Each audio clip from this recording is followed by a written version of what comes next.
President Trump is, of course, looking to end the war irrespective of the consequences for the Ukrainians or the Russians. That is overwhelmingly his top priority right now. He has made that clear for the entirety of this second term of his presidency. He's annoyed that it hasn't happened. And if you want to end the war, and the consequences don't really matter to you, the conditions, the outcomes, and you're not really focused on the details, then the easiest thing to do is put enormous pressure on the weaker party.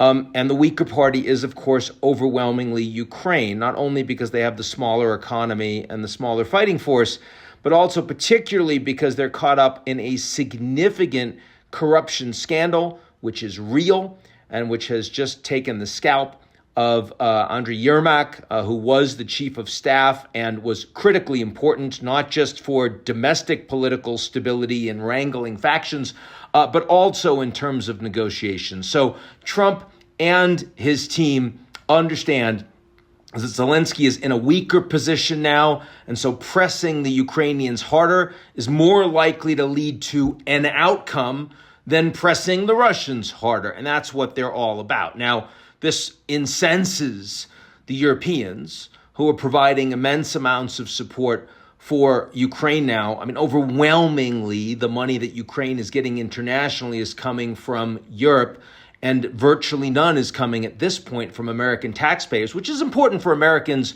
to realize because it gives the Europeans a lot more influence. But it's not what's motivating President Trump and Steve Witkoff, who is there to get Trump the outcome that Trump wants, which is end the war.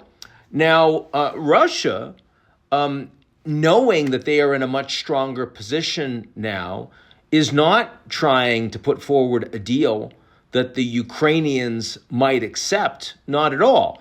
What they're trying to do is put forward a deal that they know that the Ukrainians will reject, but that will put them in better stead with the Trump administration. And the fact that Trump is so uniquely focused on just wanting to end the war irrespective of the outcomes for Ukraine or for the Europeans is the biggest advantage at this point that Putin has to play over the coming months. And indeed, that is what he's doing.